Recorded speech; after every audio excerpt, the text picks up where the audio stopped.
તહેવાર એટલે હોળી. હોળી જેને રંગોનો તહેવાર પણ કહેવામાં આવે છે.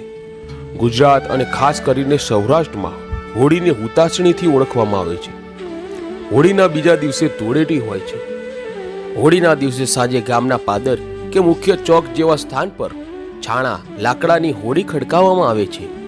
ત્યારબાદ બધા લોકો ત્યાં વાજતે ગાજતે ઢોલ શરણાઈઓ જેવા વાજિંત્રો વગાડતા એકઠા થાય છે અને હોળી પ્રગટાવવામાં આવે છે.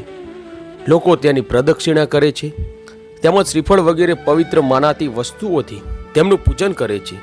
જો કે ભારતમાં વિવિધ પ્રાંતો અને સમુદાયોમાં હોળીની ઉજવણીની અલગ અલગ રીત હોય છે, પરંતુ દરેકની ભાવના એક જ હોય છે કે હોળી પ્રગટાવીને અસુરી તત્વોનો નાશ કરવો અને દૈવી શક્તિનું આગમન કરવું.